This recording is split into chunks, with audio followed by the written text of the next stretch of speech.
আজকে আমাদের যে আলোচনার বিষয়বস্তু সেটা হচ্ছে ভারতের কেন্দ্রীয় শাসন বিভাগ এবং তার মধ্যে আমাদের রাষ্ট্রপতি। ঠিক আছে? তো প্রত্যেকেই আমরা জানি আমাদের রাষ্ট্রপতি আছে। তো আমাদের মনে করি যে রাষ্ট্রপতি চাইলেই সবচেয়ে ক্ষমতাবান ব্যক্তি, সবকিছু করতে পারে, এরকম আমাদের মনে হয়ে থাকে। কিন্তু কতটা ক্ষমতা রাষ্ট্রপতির রয়েছে, কে কে আমাদের রাষ্ট্রপতি ছিলেন, সে কিভাবে নির্বাচিত হয়ে থাকে, সেগুলো আমাদের আজকের আলোচনার বিষয়বস্তু হবে। তবে রাষ্ট্রপতির যে ক্ষমতা, কি কি ক্ষমতা সে ব্যবহার করতে পারে, তো সেই সংক্রান্ত সেগুলো আমাদের পরের দিন হবে। উপরাষ্ট্রপতি, রাষ্ট্রপতির ক্ষমতা। আজকে আমরা বেসিক্যালি তথ্য সংক্রান্ত পড়বো, যে কিভাবে রাষ্ট্রপতি নির্বাচন হয়, কে রাষ্ট্রপতি হতে পারে, আর কে কে আমাদের রাষ্ট্রপতি ছিল, তাদের সম্পর্কে আলোচনা আমাদের হবে। দেখো, আমাদের কনস্টিটিউশন বা ইন্ডিয়ান ভারতীয় সংবিধানে আমরা পড়েছি কিছু পার্ট রয়েছে, কিছু শিডিউল রয়েছে, আমরা এগুলো সম্পর্কে পড়েছি। তো তার মধ্যে যে ফিফথ পার্ট, পঞ্চম যে পার্ট রয়েছে, সেই পঞ্চম পার্টে রয়েছে আমাদের কেন্দ্রীয় শাসন ব্যবস্থা।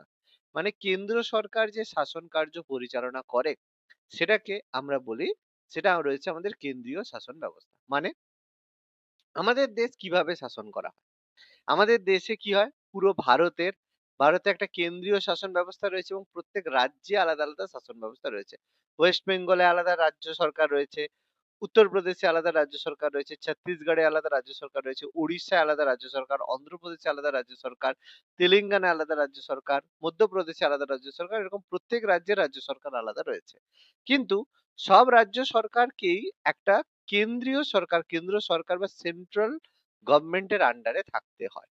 মানে রাজ্য আলাদাভাবে শাসন করছে, কিন্তু প্রত্যেকেই কেন্দ্র সরকারের অধীনে থেকে তাদেরকে কাজ করতে হয়। অর্থাৎ কেন্দ্র সরকার তাদেরকে কিছু ডিরেকশন দিয়ে থাকে, সেই ডিরেকশন তাদেরকে পালন করতে, কিন্তু রাজ্যে তারা নিজের মতো শাসন করতে পারে। এই ব্যবস্থাটাকে বলা হয় স্বশাসন। অর্থাৎ নিজেরাই শাসন করবে বা স্বায়ত্ত শাসন বলা হয়। অর্থাৎ এইভাবে কিন্তু সবাইকে শাসন করতে হয়। অর্থাৎ রাজ্য কিন্তু চাইলেই কিছু কিছু বিষয় নিজস্ব সিদ্ধান্ত নিতে পারে, আবার কিছু কিছু বিষয় কেন্দ্র সরকার তাকে যেটা বলবে তাকে সেটা শুনতে হবে। তাহলে সেইভাবে ক্ষমতাকে কি করা হয়েছে, কেন্দ্র সরকার আর রাজ্য সরকারের মধ্যে ক্ষমতাকে ডিস্ট্রিবিউট করা রয়েছে। তার জন্য আমরা পড়েছি যে কিছু তালিকা রয়েছে, যে তালিকার মাধ্যমে ক্ষমতাকে ডিস্ট্রিবিউট করা হয়েছে, ভাগ করা রয়েছে। সেই তালিকাগুলো কি, একটা হচ্ছে আমি বলেছিলাম কেন্দ্রীয় তালিকা। কেন্দ্রীয় তালিকা মানে যেটাকে আমরা বলি ইউনিয়ন লিস্ট। মানে সেই তালিকার মধ্যে যা জিনিস বলা হবে, সেখানে কেন্দ্র সরকার যা বলবে সেটা সবাইকে শুনতে হবে। রাজ্য সরকার যদি সেই সংক্রান্ত কিছু বক্তব্য রাখতে চায়, কিছু শোনা যাবে না। তাকে কেন্দ্র সরকার যেটা বলবে সেটাই শুনতে হবে। যেমন তার মধ্যে কি রয়েছে, আমাদের প্রতিরক্ষা ব্যবস্থা। মানে আমাদের যে ডিফেন্স সিস্টেম রয়েছে, আমাদের দেশের প্রতিরক্ষা কি হবে, আর্মি কি করবে, এগুলো সব সিদ্ধান্ত কিন্তু নেবে আমাদের কেন্দ্র সরকার। রাজ্য সরকার যদি বলে না, এই হবে না, সেই হবে না, কিছু শোনা হবে না। কেন্দ্র সরকার যেটা বলবে সেটাই হবে। দ্বিতীয়ত রয়েছে আমাদের রাজ্য তালিকা। রাজ্য তালিকা যেটাকে বলা হয় স্টেট লিস্ট। অর্থাৎ সেখানে রাজ্য সরকার চাইলে নিজের মতো সমস্ত কাজকর্ম করতে পারে, কেন্দ্র সরকার তাতে হস্তক্ষেপ সাধারণত করে না। যদি কেন্দ্র সরকারের কোনো সময় ইচ্ছে হয়, সে কিন্তু হস্তক্ষেপ করতে পারে, তার জন্য বিশেষ ব্যবস্থা রয়েছে, কিন্তু সাধারণত কেন্দ্র সরকার এতে হস্তক্ষেপ করে না। যেমন কি, যেমন কৃষি, কোন রাজ্যের কৃষি নীতি কিরকম হবে, সেটা সেই রাজ্যের রাজ্য সরকারই ডিসাইড করবে। তারপরে ধরো এই যে ইলেকট্রিসিটি, ঠিক আছে, ইলেকট্রিসিটি যে ব্যবস্থা রয়েছে, সেই ইলেকট্রিসিটির ব্যবস্থা সেটা কিন্তু রাজ্য সরকারই ডিসাইড করে থাকে। অর্থাৎ এখানে কেন্দ্র সরকার কিন্তু কিছু বলে না। আরেকটা কি বলেছিলাম, আরেকটা হচ্ছে যুগ্ম তালিকা। যুগ্ম তালিকা মানে কি, কেন্দ্র এবং রাজ্য দুজনকে মিলিতভাবে সেখানে কাজ করতে হবে।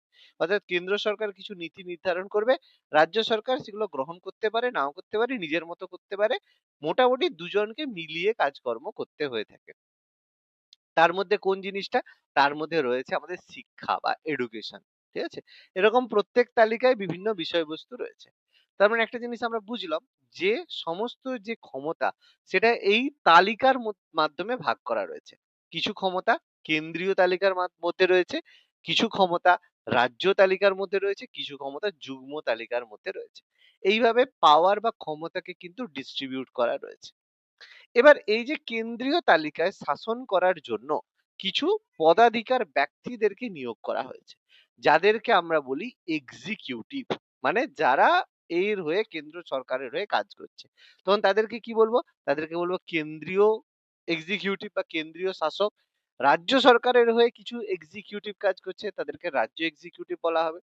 এইগুলোকে আমাদের মাথার মধ্যে রাখতে হবে। অর্থাৎ কেন্দ্র সরকার যে শাসন করছে সেটা হচ্ছে কেন্দ্রীয় শাসন বিভাগ, যেটা আমাদের এই পার্ট 5 এ রয়েছে। রাজ্য সরকার যেটা শাসন করবে সেটা হচ্ছে রাজ্য সরকারের তালিকা, যেটা হবে পার্ট 6 এর মধ্যে। এটা আমাদের পরবর্তী পার্ট আলোচনা হবে। পার্ট 6 এ রাজ্য সরকার কিভাবে শাসন করে থাকে সেটা আলোচনা হবে। তো আমাদের আজকের আলোচনার বিষয়বস্তু কেন্দ্রীয় শাসন বিভাগ। এর মধ্যে কেন্দ্র সরকার কিভাবে শাসন করে। আর যত ম্যাক্সিমাম কোশ্চেন পড়ে পরীক্ষায়, মৌলিক অধিকার থেকে বেশি পড়ে, তারপরে কেন্দ্রীয় শাসন বিভাগ থেকে কিন্তু প্রচুর প্রশ্ন পড়ে। এই জন্য এই দুটো চ্যাপ্টার আমাদের ভালো করে মাথায় রাখতে হবে, বারবার পড়তে হবে, প্র্যাকটিস করতে হবে। ওকে, এবার আমাদের এই যে কেন্দ্রীয় শাসন বিভাগ রয়েছে, ফিফথ পার্টের মধ্যে রয়েছে, যেখানে আর্টিকেল 52 থেকে 78 রয়েছে, যেখানে আমাদের কেন্দ্রীয় শাসন বিভাগ সম্পর্কে আলোচনা করা হয়েছে। এর মধ্যে কি কি রয়েছে? কেন্দ্রীয় শাসন বিভাগের মধ্যে জেনারেলি দুটো জিনিস হয়ে থাকে। একটা হচ্ছে রাজনৈতিক বিভাগ থাকে, আর একটা হচ্ছে অরাজনৈতিক বিভাগ থাকে। অনেক ক্ষেত্রে আমরা দেখবে বহু জায়গায় আমরা হচ্ছে অ্যাজ এ সিটিজেন, যতদিন আমরা পড়াশোনা করিনি ততদিন আমাদের মনে অনেক ধরনের প্রশ্ন ছিল। সে আমার মনেও ছিল, যবে আমি পড়াশোনা করিনি তখন আমার মনেও কয়েকটা জিনিস হতো, মনে বিক্ষোভ হতো কি, যে এই যে মন্ত্রী বসে আছে, সে তো এতটা কম শিক্ষিত, তাকে আইএএস আইপিএস অফিসাররা স্যার কিভাবে বলছে? সে এত শিক্ষিত হয়েও একজন আঙ্গুঠা ছাপ মানে অশিক্ষিতকে সে স্যার বলছে, এটা তো ঠিক জিনিস নয়। এরকম আমাদের মনে হয়ে থাকে, ঠিক আছে? এবার আমাদেরও পুলিশের উপর প্রচুর রাগ হয় কেন, যে মমতা ব্যানার্জি এটা বললো সঙ্গে সঙ্গে পালন করতে হবে কেন, এরকম আমাদের মনে আছে। সবাই পুলিশের উচিত আমাদের মমতা ব্যানার্জিকে মেরে দেওয়া, করে দেওয়া, এরকম আমাদের বক্তব্য হয়ে থাকে। আজকের দিনে কি হচ্ছে? আজকের দিনে দেখো সেই পুলিশই কি করছে? শুভেন্দু অধিকারী যেটা বলছে সেটাই শুনছে। তার মানে পুলিশ কখনো মমতা ব্যানার্জির কথা শোনেনি। পুলিশ সবসময় শুনেছে কার কথা? Chief minister of West Bengal. মানে এরা কখনোই কোনো ব্যক্তির আদেশে চলে না। এরা সবসময় চেয়ারের আদেশে চলে। এটা আমাদের বুঝতে হবে। অর্থাৎ চেয়ার তাকে যা অর্ডার দিবে তাকেই শুনতে হবে। এটাকেই রুল অফ ল বলা হয়। আইন অনুযায়ী মানে যে তোমাকে অর্ডার দিচ্ছে তাকে মান্যতা তোমাকে করতে হবে। এটাই আইনত ব্যাপার। ঠিক আছে? সেই কারণে যাদের এটা মনে হয় যে আমারও ছোট কম বয়সে মনে হতো যে কেন এটা শুনছে, তো বেসিক্যালি বুঝতে হবে তারা কিন্তু কখনোই কোনো ভালো ব্যক্তি খারাপ ব্যক্তির কথা শুনে না। যে ওই চেয়ারটায় বসবে তাকে তার কথাই শুনতে হবে। এখানে তারা কখনোই ডিসাইড করতে পারবে না ঠিক কি ভুল।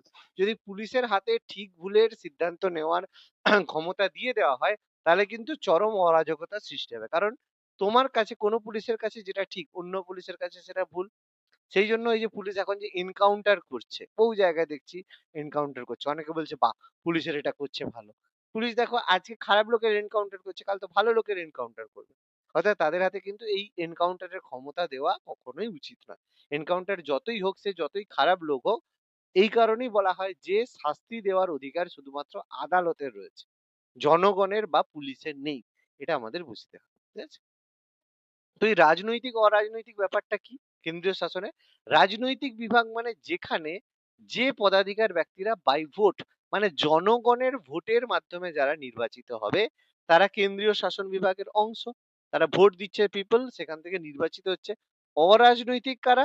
যারা পরীক্ষা দিয়ে এক্সাম দিয়ে সেই কেন্দ্রীয় শাসন ব্যবস্থার মধ্যে ঢুকছে। যেমন অরাজনৈতিকের মধ্যে কারা রয়েছে? সরকারের যেসব আমলা রয়েছে।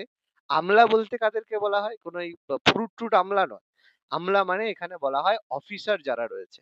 মানে আইএএস অফিসার, আইপিএস অফিসার যারা রয়েছে, তাদের থেকেই আইএএস, আইপিএস থেকে কাদেরকে অ্যাপয়েন্ট করা হয়? বিভিন্ন সরকারি সচিবকে অ্যাপয়েন্ট করা হয়ে থাকে। তাহলে এরাও কিন্তু কেন্দ্রীয় শাসন ব্যবস্থার অংশ। এরা এক্সাম দিয়ে পরীক্ষা দেওয়ার মাধ্যমে নির্বাচিত হচ্ছে, এরা ভোটের মাধ্যমে নির্বাচিত হচ্ছে। অর্থাৎ দুজনেরই কিন্তু সমান গুরুত্ব রয়েছে। কিন্তু এই যে ব্যাপারটা কি, আমাদের দেশ যেহেতু গণতান্ত্রিক দেশ, সেই কারণে যারা ভোটের মাধ্যমে নির্বাচিত হচ্ছে তাদের গুরুত্ব যারা এক্সাম দ্বারা নির্বাচিত হচ্ছে তাদের থেকে বেশি। এই কারণে রাজনৈতিক প্রতিনিধি যারা রয়েছে তারা সবসময় বেশি সুবিধা ভোগ করে বা বেশি জনপ্রিয়তা পেয়ে থাকে। কিন্তু শাসন ব্যবস্থা পরিচালনা করতে গেলে দুজনকেই কিন্তু দরকার। এরকম নয় যে আমি শুধু রাজনৈতিক লোকেরা কিছু করবে। বলবে না, যারা অরাজনৈতিক রয়েছে তারা করলেই তো দেশ চলবে। আইপিএস অফিসাররা দেশ চালালেই তো হবে। কখনোই সম্ভব নয়। কারণ একমাত্র এরা খাতা কলমে জিনিসপত্র দেখে। কিন্তু যারা রাজনৈতিক ব্যক্তিত্ব হয় তারা জনগণের মধ্যে গিয়ে জিনিসপত্র দেখে। সেই কারণে তাদের যে মানে এক্সপেরিয়েন্স, এটা কিন্তু অনেকটা ম্যাটার করে। সেই কারণে এদের দুজনের মধ্যে ব্যালেন্স করে আমাদের শাসন বিভাগকে তৈরি করা হয়েছে। অর্থাৎ সংবিধান যখন তৈরি করা হয় তারা কিন্তু খুব বোকা লোক ছিল না। তারা কিন্তু খুব বুদ্ধিমান লোক ছিল। তারা ভালোভাবেই জানতো যে শুধুমাত্র রাজনৈতিক মানুষদেরকে দিলেও কাজ করা সম্ভব নয়, শুধুমাত্র অরাজনৈতিক মানুষকে দিয়ে কাজ করানো সম্ভব নয়। এই কারণে দুটিই আমাদের প্রয়োজন। এবার এই রাজনৈতিক অংশের মধ্যে কারা, কারা রয়েছে? আমাদের রাষ্ট্রপতি রয়েছেন, আমাদের উপরাষ্ট্রপতি রয়েছেন, তাদের আন্ডারে যে মন্ত্রিসভা রয়েছে তারা রয়েছেন, প্রধানমন্ত্রী রয়েছেন, মানে মোদ্দা কথা তারাই যারা ভোটের মাধ্যমে নির্বাচিত হচ্ছে। আর অরাজনৈতিক অংশের মধ্যে কারা রয়েছে? যেসব সরকারি উচ্চপদস্থ আমলা বা কর্মচারী রয়েছে, মানে আইএএস অফিসার, আইপিএস অফিসার যারা রয়েছে, মানে সরকারি যে সচিব রয়েছে তারা কাজ করে থাকে।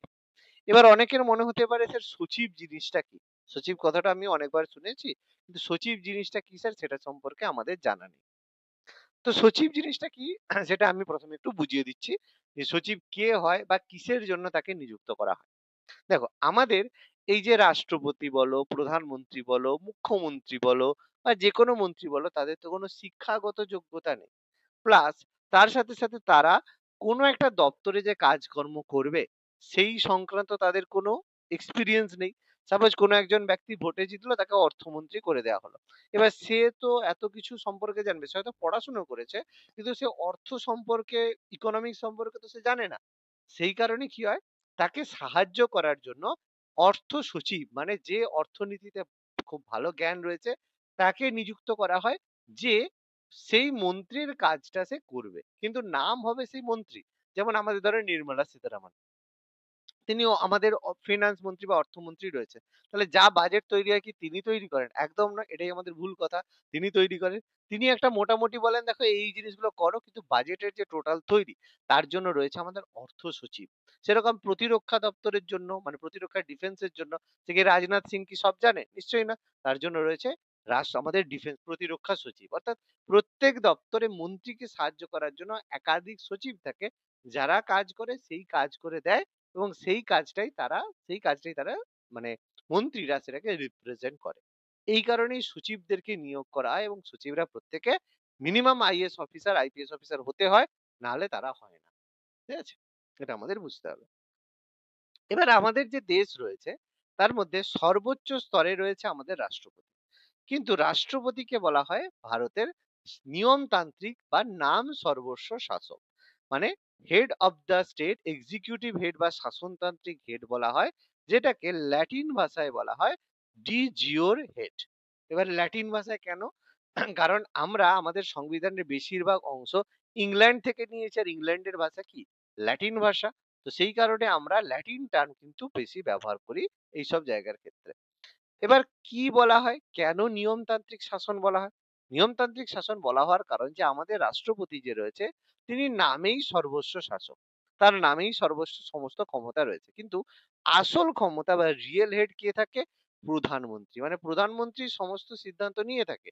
কিন্তু রাষ্ট্রপতিকে বলা হয় নিয়মতান্ত্রিক শাসক, কিন্তু প্রধানমন্ত্রী হয়ে থাকেন রিয়েল হেড বা ডি ফ্যাক্টো হেড। এবার বলবে স্যার কেন? কিভাবে? কেন হঠাৎ করে রাষ্ট্রপতিকে নিয়মতান্ত্রিক শাসক করা হলো, প্রধানমন্ত্রীকে কেন রিয়েল হেড করা হলো, বা এটা করার পেছনে যুক্তি কি রয়েছে, কেন করা হয়েছে বা ব্যাপারটা কি? বুঝিয়ে দিচ্ছি ব্যাপারটা। দেখো, তোমাদের প্রত্যেকের ঘরে হয়তো দাদু দিদা আছে। ভালো কথা। এবার দাদু দিদা আছে, কেউ হয়তো বয়স্ক ব্যক্তি আছে, বা সাপোজ ধরো তোমার যদি বিয়ে হয়। তোমার তোমার যখন বাড়ি থেকে ইনভিটেশন, যে নিমন্ত্রণ পত্র হয়, সেখানে কার নাম লেখা থাকে? কে ইনভাইট করছে?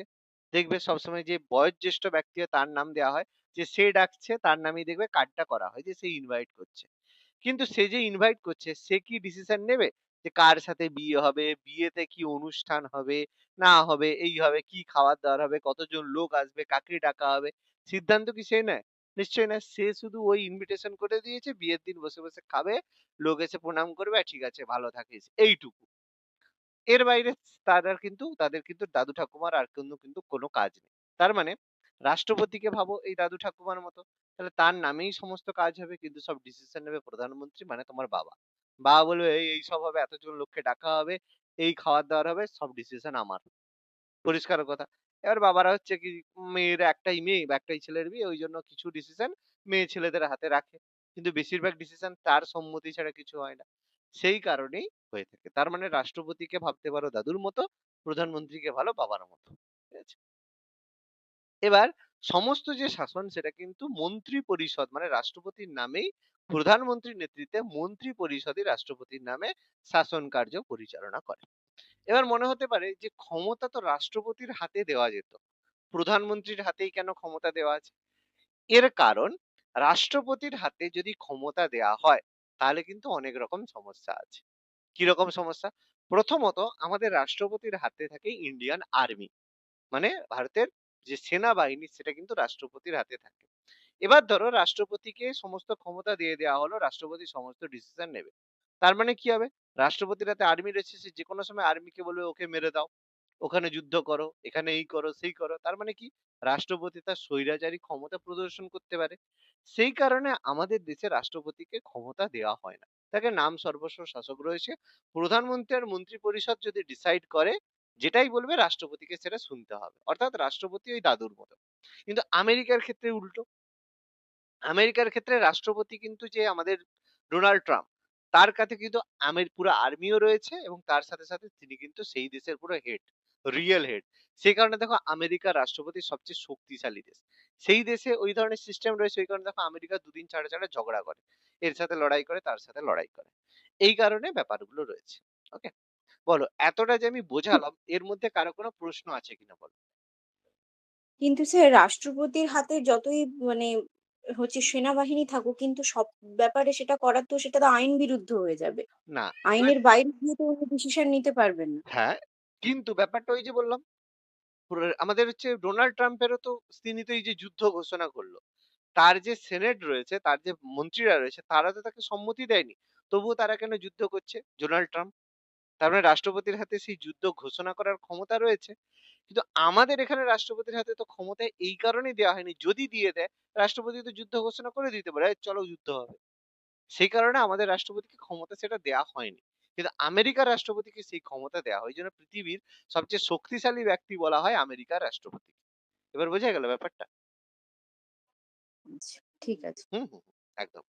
এবার দেখবে আরেকটা কথা একটা বলে দিই, তোমরা এটা হয়তো জানো না। আমেরিকার রাষ্ট্রপতি, তারপর হচ্ছে রাশিয়ার রাষ্ট্রপতি, এরা, তুমি হয়তো তাকে একটা বাথরুমে মানে হয়তো একটা হোটেলে আছে, স্বাভাবিক ব্যাপার, হোটেলে সে আছে, হোটেলে গিয়ে সে তাহলে পটি করবে, বাথরুম করবে, ঠিক আছে? এটা এটা হয়তো জানো না। তারা যে সে যে পটি করে তার জন্য স্পেশাল একটা জিনিস আছে। মানে স্পেশাল একটা জায়গা আছে। মানে একটা, মানে ভাবো পায়খানার মতো কমোডের মতো সিস্টেম আছে। সেখানে সে পটি করে এবং সেই পটিটা, মানে সবাই ধরো ইন্ডিয়াতে এসছে, ঠিক আছে? সেই পটিটা সেখানে স্টোর হবে এবং সেটা একদম জেটে করে আমেরিকাতে নিয়ে যাওয়া হবে। মানে ভাবো, আমেরিকার রাষ্ট্রপতি পৃথিবীর যেকোনো দেশে যাক, সেই জায়গায় গিয়ে টয়লেটে পটিও করে না। মানে হিসিও করে না। এটা জানতে কোনোদিন? না জানো না? না কখনো শুনিনি এটা। শোনোনি। কেন? অবাক লাগছে। বলবে পটি করলে তো অসুবিধা কি আছে? ব্যাপারটা হচ্ছে যদি সে হয়তো পটি করলো, এবার তার যে হেলথ সংক্রান্ত কোনো তথ্য যেন কেউ না পায়। সেই কারণে রাশিয়ার রাষ্ট্রপতি আর আমেরিকার রাষ্ট্রপতি এরা কিন্তু এতটাই স্ট্রিক্ট ভাবে করা। ইন্ডিয়ার ক্ষেত্রে এসব ব্যাপার নেই। ঠিক আছে? ইন্ডিয়া এই গেল, ঠিক আছে, কোনো চাপ নেই। ওইসব দেশ একদম ভীষণ স্ট্রিক্ট। ঠিক আছে? ভাবার বাইরে। ওসব দেশের সিকিউরিটি ভাবার বাইরে। আচ্ছা। অনেক রকম ফ্যাক্ট আছে। আচ্ছা, এবার রাষ্ট্রপতি। এবার আমরা রাষ্ট্রপতি সম্পর্কে জানবো। আমাদের আর্টিকেল 52 52 নাম্বার ধারা অনুযায়ী কি বলা হয়েছে? আমাদের যে শাসন ব্যবস্থার শীর্ষে রাষ্ট্রপতিকে নিয়োগ করা হবে। আমাদের একজন রাষ্ট্রপতি থাকবে এবং রাষ্ট্রপতিকে একজন নিযুক্ত করা হবে, অর্থাৎ রাষ্ট্রপতির পদ সৃষ্টি করা হলো আর্টিকেল 52 এর মাধ্যমে। এবং 53 53 নম্বর ধারার মাধ্যমে কি হলো? যে কেন্দ্রের যে শাসন ক্ষমতা, সেই শাসন ক্ষমতা রাষ্ট্রপতির হাতে থাকবে। অর্থাৎ রাষ্ট্রপতি কেন্দ্র সরকারের শাসন করবে। তার নামেই সমস্ত শাসন হবে। রাষ্ট্রপতিকে বলা হয় দেশের প্রথম নাগরিক। বলা হয় is the first citizen of India. প্রথম নাগরিক হিসেবে তাকে কনসিডার করা হয়। প্রথম রাষ্ট্রপতি কে ছিলেন? ডক্টর জানি সবাই, ডক্টর রাজেন্দ্র প্রসাদ। তিনি ছিলেন ভারতের প্রথম রাষ্ট্রপতি। আমরা আলোচনা করব ধীরে ধীরে। এবার প্রশ্ন এলো, ভারতের প্রথম নাগরিক যদি রাষ্ট্রপতি হয় তাহলে দ্বিতীয় নাগরিক কে? পারবে? ভারতের দ্বিতীয় নাগরিক কে? রাষ্ট্রপতির মিসেস। না, দ্বিতীয় নাগরিক রাষ্ট্রপতির মিসেস নয়। দ্বিতীয় নাগরিক বলা হয়, রাষ্ট্রমন্ত্রী। না, কাকে? আরেকবার বলো, কি বলছো? উপরাষ্ট্রপতি। ঠিক আছে? ভাইস প্রেসিডেন্ট যে হন তাকে বলা হয় ভারতের দ্বিতীয় নাগরিক। হুম? অর্থাৎ যদি কোনো সময় রাষ্ট্রপতি না থাকে তার জায়গায় ভাইস প্রেসিডেন্ট থাকবেন, তিনি তার দায়িত্ব পালন করবেন, যাকে বলা হয় উপরাষ্ট্রপতি। তার সম্পর্কে আমরা পরের দিন আলোচনা করব, উপরাষ্ট্রপতি কিভাবে নিযুক্ত হন, কি ব্যাপার স্যাপার এটা। এবার একজন রাষ্ট্রপতি কে হতে পারে? তুমি কি রাষ্ট্রপতি হতে পারো? তাহলে প্রথমত রাষ্ট্রপতি হতে গেলে কি হতে হবে? তোমাকে ভারতের নাগরিক হতে হবে। তো বলবে, হ্যাঁ স্যার, আমি তো ভারতের নাগরিক, তাহলে আমি রাষ্ট্রপতি। আরে দাঁড়াও দাঁড়াও, গল্প শেষ নয়। রাষ্ট্রপতি হতে গেলে তোমাকে কমপক্ষে ৩৫ বছর হতে হবে। কারো হয়েছে? যদি কারো হয়ে থাকে তাহলে সে রাষ্ট্রপতি হতে পারো। আর যদি না হয়ে থাকে তাহলে হবে না, তাহলে ৩৫ বছর হলে তারপর অপেক্ষা করবে। তাহলে প্রথমত ভারতের নাগরিক হতে হবে, কমপক্ষে ৩৫ বছর বয়স হতে হবে। তারপরে কি হতে হবে? ন্যূনতম লোকসভায় নির্বাচিত হওয়ার যোগ্যতা সম্পন্ন হতে হবে। এবার হলো স্যার, লোকসভায় নির্বাচিত হওয়ার যোগ্যতা মানে তো স্যার 25 বছর। দেখো বাবা, শুধুমাত্র বয়সটাই যে যোগ্যতা সেরকম নয়। এটা মনে রাখতে হবে যে বয়স আমার হয়ে গেছে তার মানেই আমি যোগ্য হয়ে গেছি, সেরকম নয় কিন্তু। লোকসভায় নির্বাচিত হওয়ার যোগ্যতা সম্পন্ন মানে এখানে অনেক রকমের শর্ত থাকে যার মাধ্যমে লোকসভায় নির্বাচিত হয়। প্রথমত, কোন রকমের গভর্নমেন্ট জব মানে সরকারি কোন রকমের লাভজনক পদে তুমি নিযুক্ত থাকতে পারবে না। তুমি যদি গভর্নমেন্টের কোনো জব করো তাহলে কিন্তু তোমাকে সেটা ছাড়তে হবে। যদি গভর্নমেন্ট জব করা যাবে না, বা সরকারি কোন রকম সুবিধা মানে সরকারের যে কোনো লাভজনক পদ, মানে সরকার যদি তোমাকে কিছু দিয়ে থাকে, মানে সরকার থেকে তুমি টাকা পেয়ে থাকো, এরকম কোনো লাভজনক পদে তুমি নিযুক্ত থাকতে পারবে না। মানে মোদ্দা কথা, সরকারি কোনো কাজ বা কোনো সরকারি জায়গায় তুমি নিযুক্ত থাকতে পারবে না। তাহলে এইসব জিনিস তোমাকে মানতে হবে।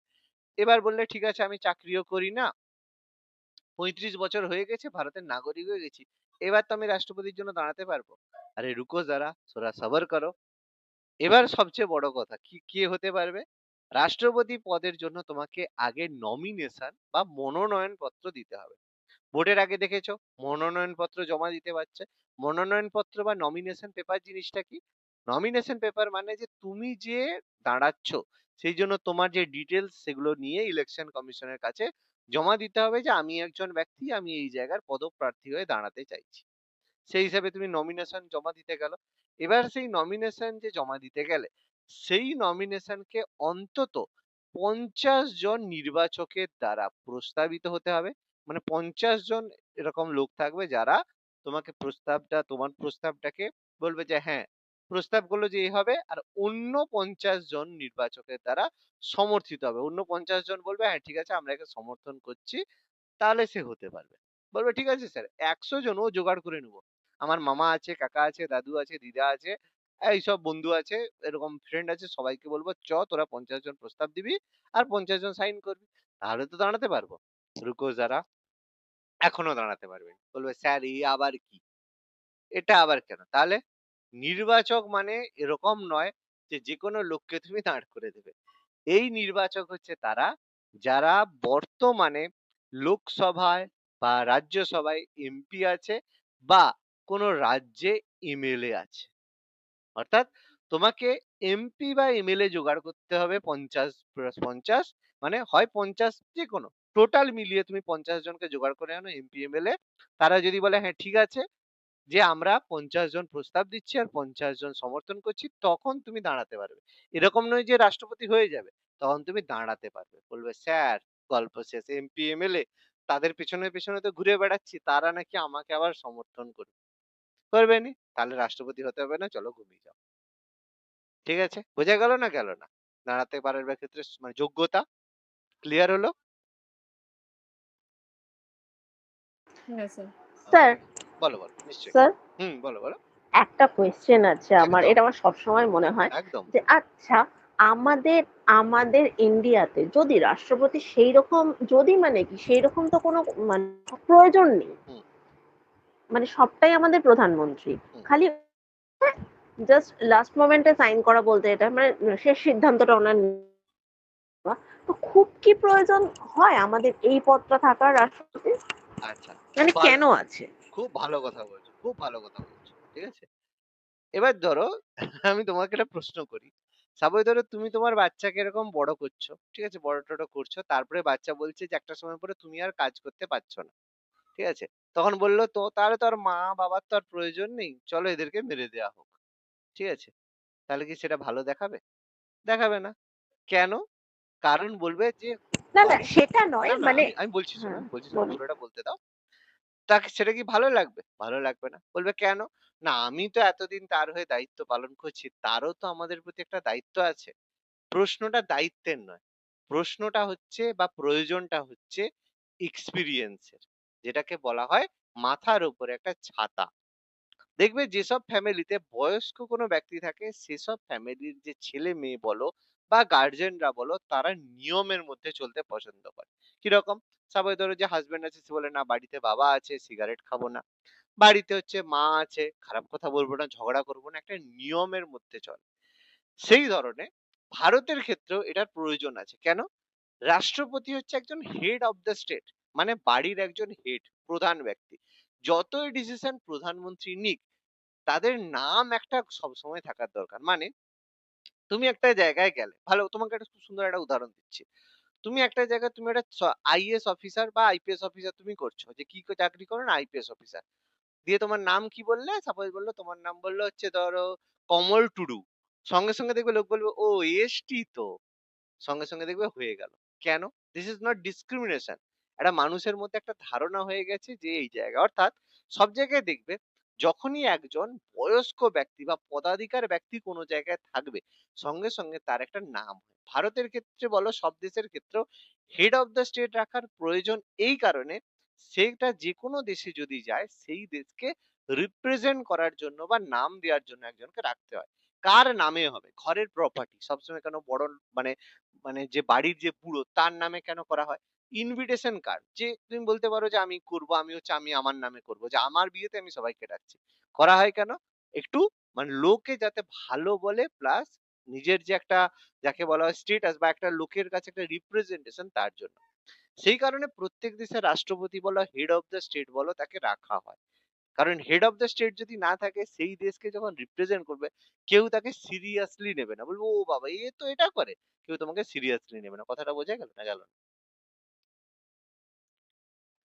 এটা হ্যাঁ, গেল। প্রয়োজন। মানে আমার কোয়েশ্চেন এটাই ছিল যে হ্যাঁ, অন্যান্য দেশে যেমন এটার গুরুত্ব আছে। হ্যাঁ, কিন্তু আমাদের দেশে তো রাষ্ট্রপতিটা জাস্ট নামকে বাঁচতে মানে আমাদের দেশে মেইন হচ্ছে প্রধানমন্ত্রী। তো সেখানে আমাদের দেশে কেন প্রধানমন্ত্রী রিপ্রেজেন্ট করতে পারবে না? প্রধানমন্ত্রী এবার এখানে আরেকটা জিনিস বলে দিই, যখনই কোনো কাজ হবে, যখনই কোনো ইনভিটেশন হবে যে কিছু একটা ডিসিশন হবে যে সাপোজ ধরো যুদ্ধ ঘোষণা হচ্ছে। তাহলে যুদ্ধ ঘোষণাটা কে করছে? না রাষ্ট্রপতি। তাহলে রাষ্ট্রপতি চাইলে কি যুদ্ধ ঘোষণা করবে? করবে না। প্রধানমন্ত্রী যদি বলে তখন করবে। যদি কিছু খারাপ হয়, কার নাম খারাপ হবে? রাষ্ট্রপতি। কিন্তু কে খারাপ করলো? প্রধানমন্ত্রী। ব্যাপারটা হচ্ছে রাষ্ট্রপতি হচ্ছে গার্ডিয়ানের মতো। মানে একটা দেশের একটা অভিভাবক দরকার সেই জন্য। এইজন্য তুমি যতই মানে যত যাই হোক তার জন্য রেসপন্সিবল হবে রাষ্ট্রপতি। কিন্তু কাজটা কে করবে? প্রধানমন্ত্রী। মানে ব্যাপারটা এরকম যে তোমার হয়তো তোমার নামে গাড়ি আছে। ঠিক আছে? তুমি হয়তো বয়স্ক একজন ব্যক্তি তোমার নামে গাড়ি রেজিস্ট্রেশন করা হয়েছে। তোমার ছেলে চালালো দিয়ে ছেলে ঠুকে দিল। এবার পুলিশ এসে কাকে ধরবে? তোমাকে ধরবে। কেন? কারণ গাড়ির নাম তোমার আছে। ব্যাপারটা এরকম। দেশকে রিপ্রেজেন্ট করার জন্য একজন নাম দরকার। সেই জন্য রাষ্ট্রপতি হচ্ছে সেই নাম। সেই নাম তোমাকে মেইনটেইন করতে হবে, তার নাম হবে। প্রধানমন্ত্রীর কিন্তু কোনো নাম নেই। সবাই বলে মোদিজি করেছে, মোদিজি করেছে। কিন্তু সবসময় যে নিচে সাইন, সেই সাইনটা কার হবে? রাষ্ট্রপতির হবে। রাষ্ট্রপতি বলতে পারো ভারতের যে পুরো ভূখণ্ডের মালিকানা কার হাতে রয়েছে? রাষ্ট্রপতির আছে। কিন্তু রাষ্ট্রপতি যেহেতু অক্ষম সেই জন্য প্রধানমন্ত্রী তার হয়ে কাজটা করছে। এবার বোঝা গেল ব্যাপারটা কি? রিপ্রেজেন্টেশন হ্যাঁ, বুঝছি। হুম, এই হুম, হুম। হচ্ছে মোদ্দা কথা। ঠিক আছে? মানে তোমার দাদু কাজ করতে পারছে না ওইজন্য বাবাকে বলছে, "বাবু তুমি সমস্ত কাজ করো।" সব প্রপার্টি দাদুর নামে কিন্তু সবই ডিসিশন নিচ্ছে তোমার বাবা। ঠিক আছে? এই কারণে বাবাকে সম্পত্তি দেওয়া হয়নি। বাবাকে যদি সম্পত্তি দাও বাবা ফুটিয়ে শেষ করে দিবে। ওইজন্য নাম রাখতে হবে দাদুর। ঠিক আছে? ওইজন্য খুবই বিচক্ষণ ব্যক্তিকে দেখে, দেখে রাষ্ট্রপতি করা হয়। হুম? যাতে নাম খারাপ না হয়। সবকিছুই নামের উপর। আচ্ছা, এবার যোগ্যতা হলো। এবার নির্বাচন পদ্ধতিতে কি করে রাষ্ট্রপতি নির্বাচন হয়ে থাকে? এবার এখানে আমি বলবো এখানে কিভাবে নির্বাচন হয়, আমেরিকায় কিভাবে নির্বাচন হয়, দুটোই আমি বলবো। ভারত এই যে নির্বাচন পদ্ধতি সবসময় দেখবে যেকোনো ইলেকশন বা যেকোনো নির্বাচন ধরনের হয়। একটা হচ্ছে প্রত্যক্ষ নির্বাচন, যেটাকে বলা হয় ডাইরেক্ট ইলেকশন। আরেকটা হচ্ছে হয় পরোক্ষ নির্বাচন, যেটা হচ্ছে ইনডাইরেক্ট ইলেকশন। বলা যায় প্রত্যক্ষ আর পরোক্ষ নির্বাচন সেটা আবার কি? আমি তো ইলেকশন মানে ইলেকশনই বুঝি, ডাইরেক্ট ইনডাইরেক্ট আবার কি ব্যাপার? খুবই সহজ ব্যাপার। ডাইরেক্ট ইলেকশন মানে কি, যেখানে জনগণ, পিপল অফ ইন্ডিয়া, জনগণ, পিপল অফ ইন্ডিয়া বলো, পিপল অফ যে কোনো দেশের বলো, সেই দেশের যদি জনগণ ভোট দেয় তাকে বলা হয় প্রত্যক্ষ ভোট। জনগণ ভোট দিয়ে নির্বাচন করছে। পরোক্ষ ভোট মানে জনগণের দ্বারা নির্বাচিত যেসব প্রার্থীরা, মানে কারা নির্বাচিত হয় জনগণের দ্বারা, এমএলএ নির্বাচিত হয়, জনগণের দ্বারা এমপি নির্বাচিত হয়। এই যে ভোট হলো, দীপক বাবুকে আমরা ভোট দিয়েছি, ভোট দিয়ে এমপি বানিয়েছি। শুভেন্দু বাবুকে ভোট দিয়ে আমরা এমএলএ বানিয়েছি। ঠিক আছে, এমপি এমএলএ কি, পরে আমি আস্তে আস্তে বোঝাচ্ছি, একটু পরেই বোঝাচ্ছি। অর্থাৎ জনগণ ভোট দিয়ে যদি কোনো ব্যক্তিকে নিযুক্ত করে, সেটা প্রত্যক্ষ পদ্ধতি। আর জনগণের দ্বারা নির্বাচিত যে প্রার্থী এমএলএ এমপি তাদের ভোটে যদি কেউ নির্বাচিত হয় সেটা হচ্ছে পরোক্ষ পদ্ধতি। মানে এই যে এমপি যারা হয়, এমপিদেরকে আমরা বাংলায় কি বলি? এমপিদেরকে বাংলায় বলি সাংসদ। আর এমএলএ দের কি বাংলায় বলি কি বিধায়ক। ঠিক আছে, এই বিধায়ক বা সাংসদ কারা হয়? উদাহরণ দিচ্ছি, সাপোজ ধরো তোমরা হচ্ছে ধরো কারো বাড়ি হয়তো ধরো মেদিনীপুরে, ঠিক আছে, তাহলে মেদিনীপুর পুরো একটা জেলা। ভালো করে বুঝো, মেদিনীপুর একটা জেলা। সেই মেদিনীপুর জেলার মধ্যে এরকম করে করে আলাদা আলাদা ভাগ করা হয়েছে, চারটে লোকসভায় ভাগ করা আছে, চারটে অঞ্চলকে ভাগ করা আছে। একটা লোকসভা ঘাটাল লোকসভা, আর ধরো মেদিনীপুর লোকসভা, আবার ধরো খড়গপুর লোকসভা, ঠিক আছে, আবার ধরো হচ্ছে পিংলা লোকসভা, এরকম চারটে লোকসভা আছে। এবার কি হলো, প্রত্যেকটা লোকসভার জন্য একজন করে সদস্য করা হবে। মানে ভোটে দাঁড়াবে, এবার তৃণমূল একটা প্রার্থী দিল, বিজেপি একটা প্রার্থী দিল, সব যে যার প্রার্থী দিল। তাহলে এখান থেকে ঘাটালের একজন জনগণ ভোট দিয়ে ঘাটালের একজন সদস্য যে তাদের হয়ে কথা বলবে নির্বাচিত করলো, তাকে বলা হবে ঘাটালের এমপি। এরকম মেদিনীপুরের এমপি, খড়গপুরের এমপি তৈরি করা হলো।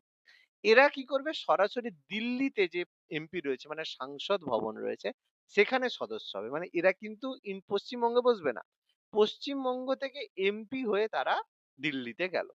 এবার এই যে ধরো পিংলা বা ধরো হচ্ছে ঘাটাল, একে আবার কিছু ভাগে ভাগ করা হয়েছে। ধরো পিংলাকে ৪ ভাগে এরকম ভাগ করা হলো। সেখানে একটা জায়গার নাম হলো সাপোজ ধরো হচ্ছে ধরো ময়না। আবার একটার নাম হলো সাপোজ ধরো হচ্ছে আম তোমার ধরো হচ্ছে তেমাথানি। ঠিক আছে? এরকম আলাদা আলাদা ভাগ করা হলো। সেই জায়গার একজন করে সদস্য তৈরি করা হলো ভোট দিয়ে। সেই অঞ্চলে সেদেরকে বলা হলো এমএলএ। এরা কি হবে? এরা রাজ্যের হয়ে রাজ্যের কাজ করবে। মানে এই এমপিদের মধ্য থেকে এরকম ভাবে বিভিন্ন দেশের এমপি হয়। পশ্চিমবঙ্গের যেরকম এমপি হয়, তামিলনাড়ুর এমপি হয়, মধ্যপ্রদেশের এমপি হয়। সেই এমপিদের মধ্য থেকে তৈরি হবে আমাদের প্রাইম মিনিস্টার। আর এই যে এমএলএ দের তৈরি করা হলো পশ্চিমবঙ্গের বিভিন্ন অংশের যে এমএলএ, সেখান থেকে হবে আমাদের চিফ মিনিস্টার বা সিএম। ঠিক আছে? তাহলে এভাবে আমাদের যে এমপি বা এমএলএ এরা নির্বাচিত হচ্ছে ডাইরেক্ট পদ্ধতি ভোটের মাধ্যমে। আর রাষ্ট্রপতি নির্বাচনের সময় ভোট দিচ্ছে কারা, এমএলএ এমপি।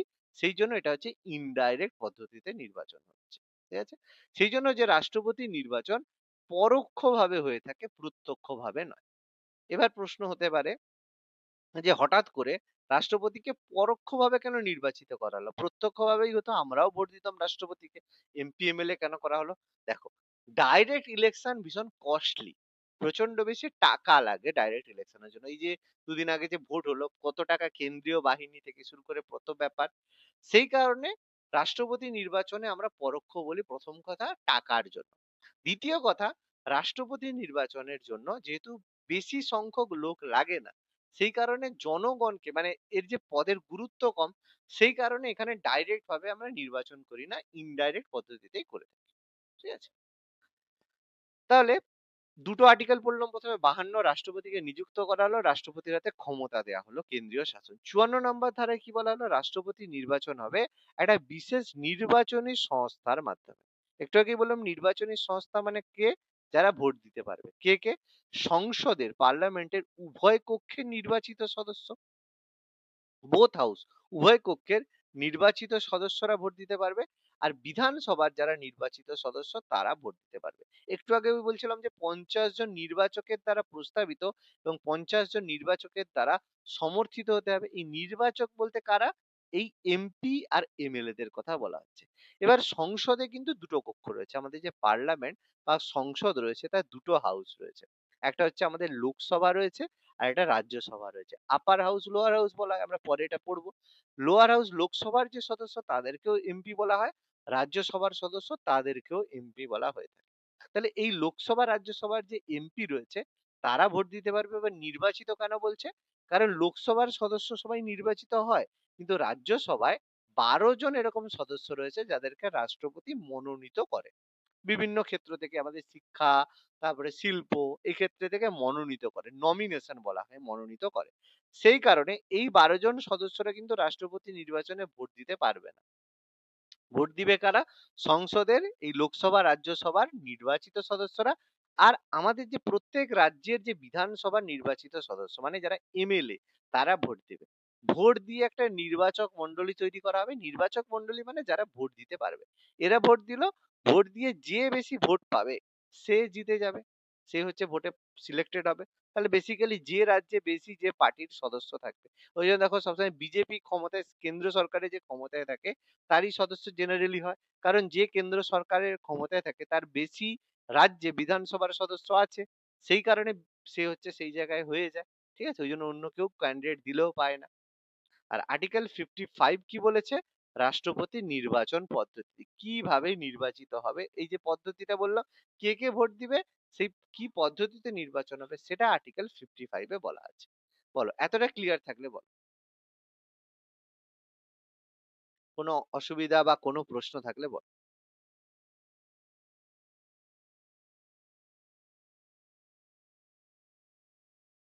বলো, ক্লিয়ার তো? এগোবো তাহলে। তো রাষ্ট্রপতির নির্বাচনে যে ভোট দেওয়ার ব্যাপারটা ওটা আরেকবার বলুন না। হ্যাঁ, রাষ্ট্রপতির নির্বাচনে কারা কারা ভোট দিতে পারে? সংসদের উভয় কক্ষে নির্বাচিত সদস্য। উভয় কক্ষ মানে লোকসভা আর রাজ্যসভা। সংসদের দুটো কক্ষ, একটা হচ্ছে লোকসভা আর একটা রাজ্যসভা। সেই লোকসভা রাজ্যসভার নির্বাচিত সদস্যরা ভোট দেবে, আর যে রাজ্যের বিধানসভা রয়েছে তার নির্বাচিত সদস্যরা এরা ভোট দেবে। ভোট দিয়ে রাষ্ট্রপতিকে নির্বাচন করবে। ঠিক আছে, মানে সাধারণ মানুষ ভোট দেবে না, এই এমএলএ এমপিরা ভোট দিয়ে নির্বাচন করবে।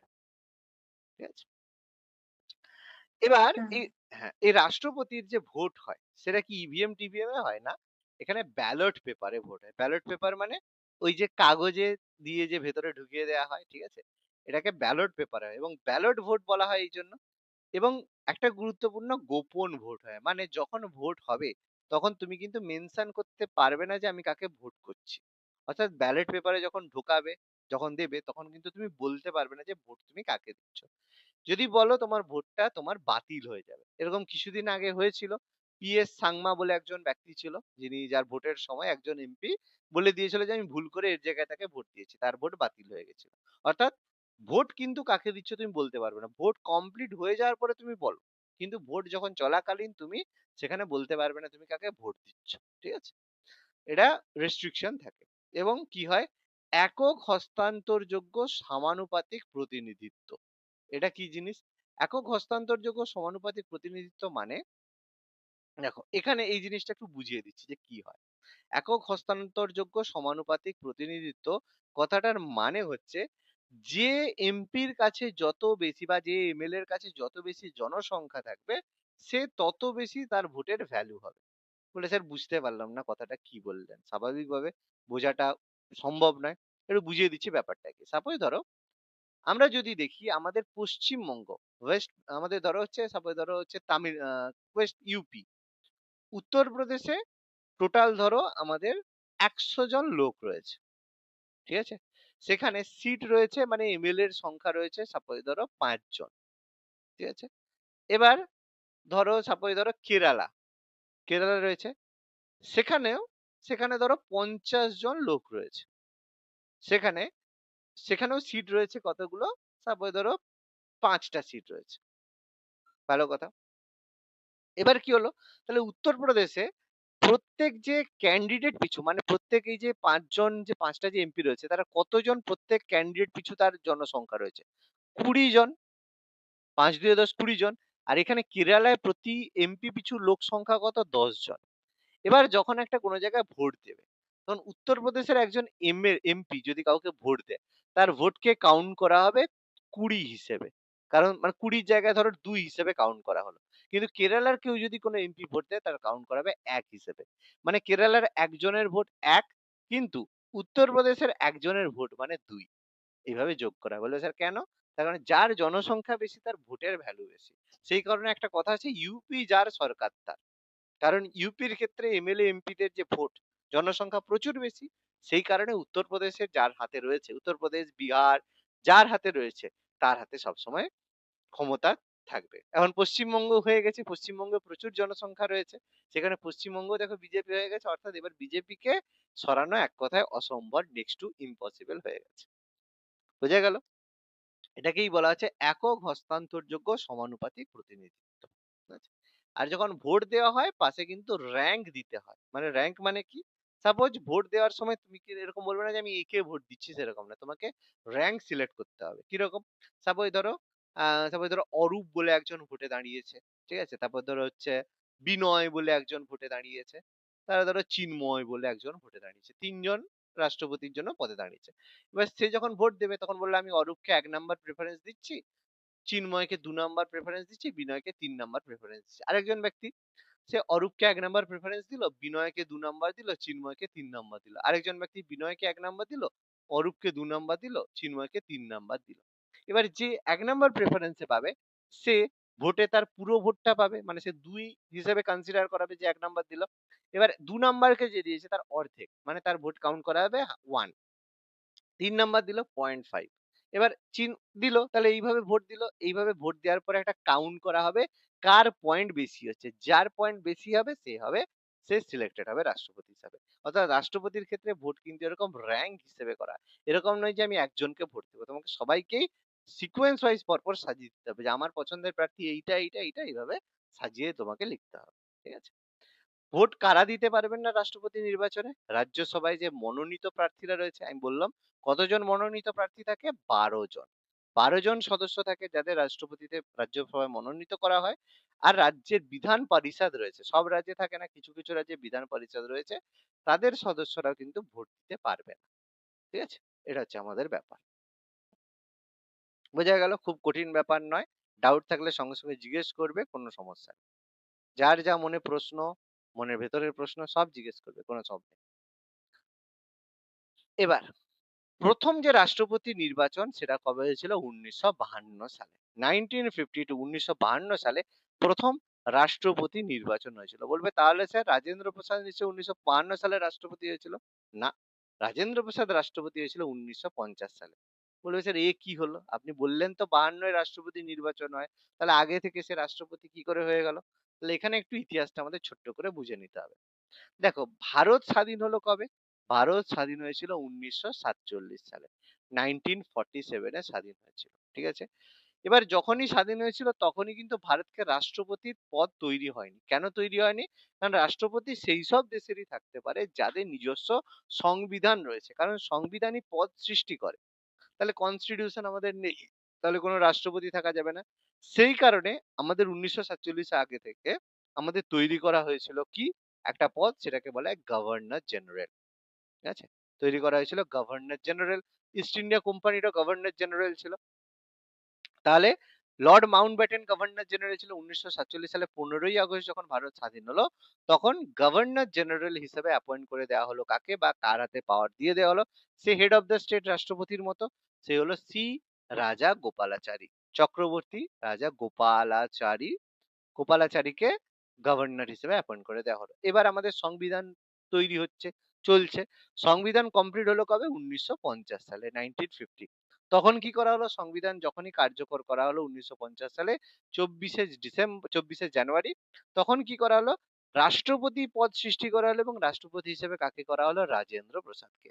তাহলে রাজেন্দ্র প্রসাদ যখন ১৯৫০ সালে রাষ্ট্রপতি হন, তখন কিন্তু কোনো ভোট হয়নি।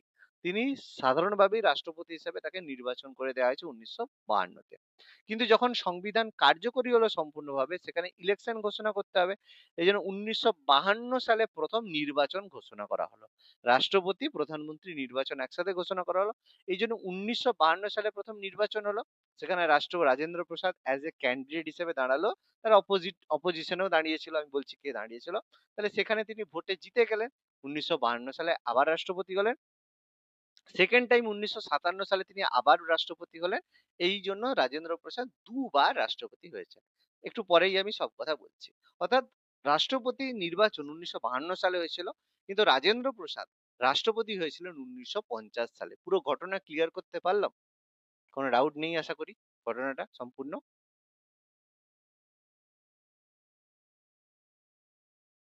ক্লিয়ার, পুরো কথা। হ্যাঁ স্যার স্যার। আচ্ছা, আরেকবার একটু বলুন। হ্যাঁ, রাষ্ট্রপতি 1947 সালে ভারত যখন স্বাধীন হয়, 1947 সালে ভারত স্বাধীন হয়েছে, সেই সময় কোনো রাষ্ট্রপতি নির্বাচন করা যায়নি। কেন? কারণ কনস্টিটিউশন তৈরি হয়নি, সংবিধান না তৈরি হলে কি করে রাষ্ট্রপতি হবে? সেই কারণে কি হলো, একটা গভর্নর জেনারেল নিযুক্ত করা হলো। কে? শ্রী রাজা গোপালাচারীকে গভর্নর জেনারেল করা হলো। 1950 সাল হলো, সংবিধান কার্যকরী হলো, তৈরি হলো, তখন রাষ্ট্রপতি হিসেবে রাজেন্দ্র প্রসাদকে অ্যাপয়েন্টমেন্ট দেওয়া হলো, কিন্তু কোনো ভোট করা হয়নি। এরপর 1952 সাল এলো, সেই সময় রাষ্ট্রপতি নির্বাচন হবে, তখন রাজেন্দ্র প্রসাদ দাঁড়ালো ভোটে, এবং ভোটে জিতে 1952 সালে তিনি আবার রাষ্ট্রপতি হন। সেকেন্ড টাইম আবার দাঁড়ালেন 1957 সালে, সেই হিসাবে আবার তিনি রাষ্ট্রপতি হন। সেই জন্য প্রথম যে রাষ্ট্রপতি নির্বাচন সেটা 1952 সালে হয়েছিল, কিন্তু রাজেন্দ্র প্রসাদ রাষ্ট্রপতি ছিলেন 1950 সাল থেকে। ক্লিয়ার? হ্যাঁ, মানে তখন শুধুমাত্র ওনাকে প্রতিনিধি হিসেবে রাখা হয়েছিল। একদম, as a elected president in 1952, 1952 সালে। আচ্ছা, আচ্ছা, আচ্ছা। এবার এই যে রাষ্ট্রপতির যে নির্বাচন প্রক্রিয়া, কে কন্ট্রোল করবে? তার জন্য রয়েছে আমাদের নির্বাচন কমিশন। নির্বাচন কমিশন কি করবে? সমস্ত নির্বাচনের কাজকর্ম দেখবে। রাষ্ট্রপতি যে নির্বাচন হচ্ছে দেখবে। কিন্তু কোনো যদি ডাউট হয়, কারো মনে হচ্ছে, কেউ বলছে না আমার ভোটটা ঠিকঠাক করে হয়নি, কোনো বিরোধ দেখা দিল, সেই বিরোধের জন্য কোথায় যাবে? বিরোধের জন্য যাবে সুপ্রিম কোর্ট। এই যে লাস্ট লাইন দেখো লেখা রয়েছে, যে রাষ্ট্রপতি উপরাষ্ট্রপতি সংক্রান্ত কোনো যদি বিরোধ দেখা যায়, তখন কোথায় যেতে হবে? সুপ্রিম কোর্টে। তার মানে রাষ্ট্রপতি উপরাষ্ট্রপতি যে নির্বাচন, নির্বাচন পরিচালনা করবে কে? নির্বাচন কমিশন। সে কিন্তু পরিচালনা করবে, কিন্তু কোনো যদি ডিসপিউট হয়, কোনো যদি বিতর্ক দেখা যায়, যাও বাবা সুপ্রিম কোর্টে যাও, সেখানে গিয়ে কেস করো। সুপ্রিম কোর্ট দেখবে যে নির্বাচন ঠিকঠাক হয়েছে কিনা। সেটা আমরা দেখতে পারবো না, সোজা কথা। কারণ আমরা আমরা তো ট্রান্সপারেন্ট ভাবেই করেছি। তোমাদের ডাউট হলে যাও সুপ্রিম কোর্টে, কোনো চাপ নেই।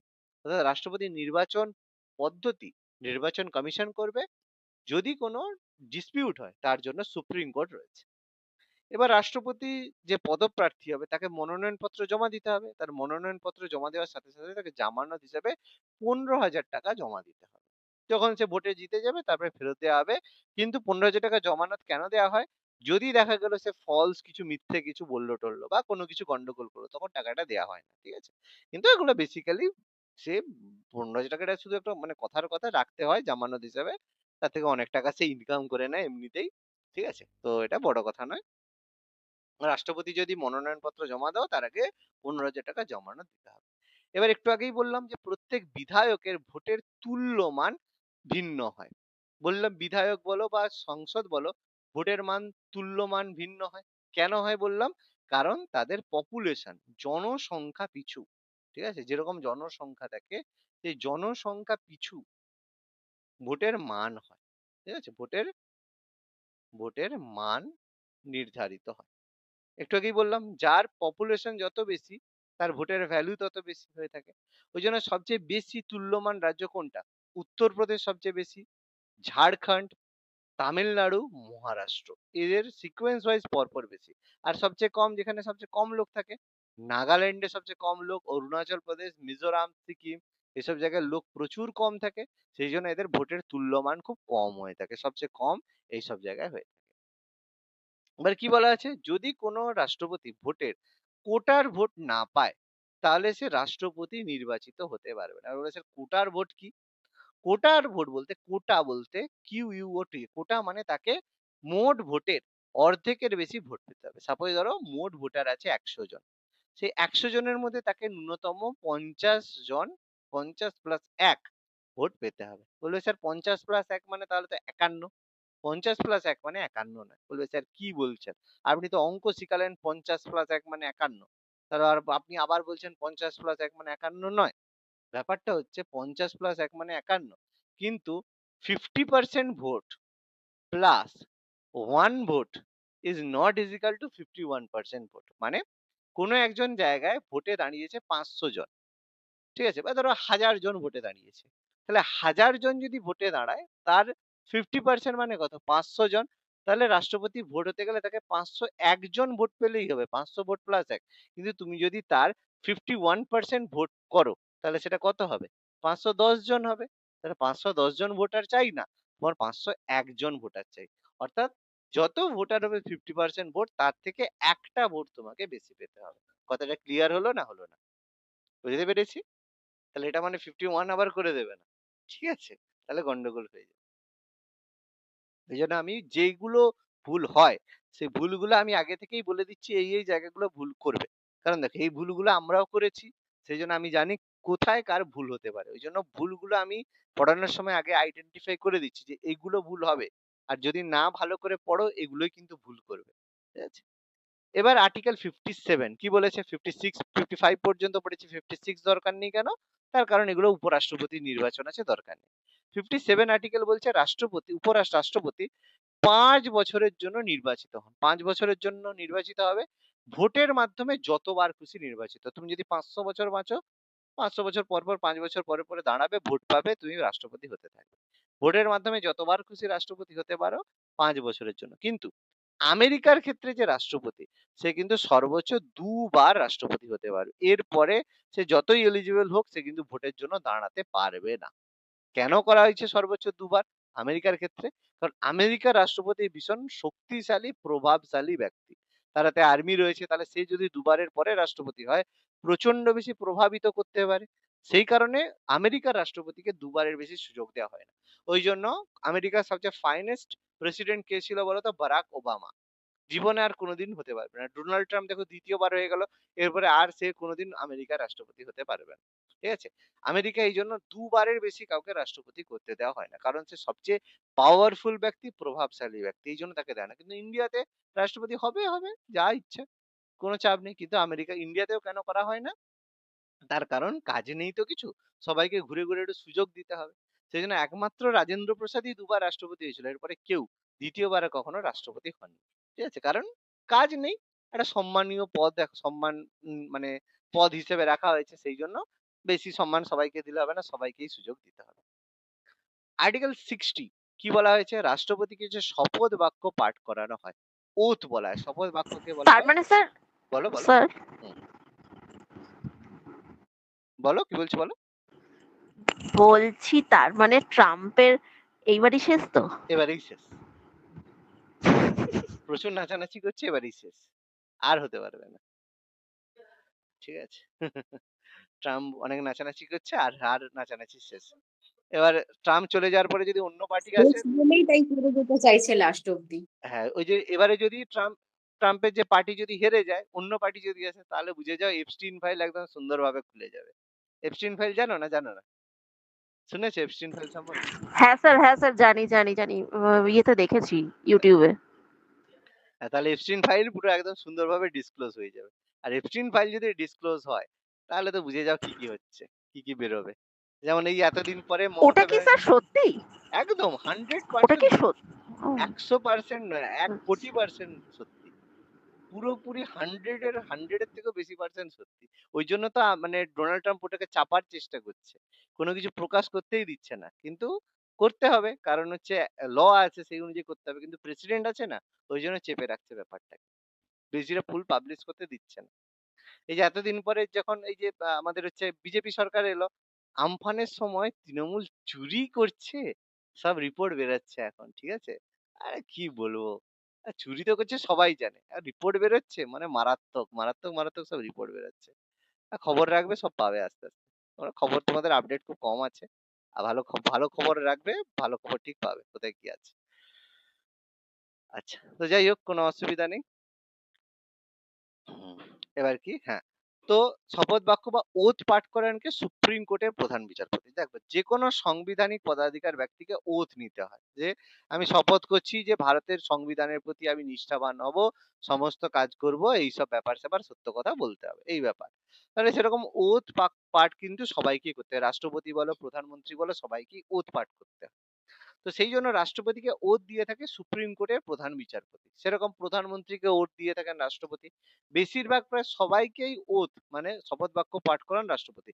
যত এমপি আছে সব এমপিদের রাষ্ট্রপতি শপথ বাক্য পাঠ করান, রাষ্ট্রপতি না হলেও তার নিযুক্ত করা ব্যক্তি গিয়ে করায়, বাট ওথ ইজ ম্যান্ডেটরি।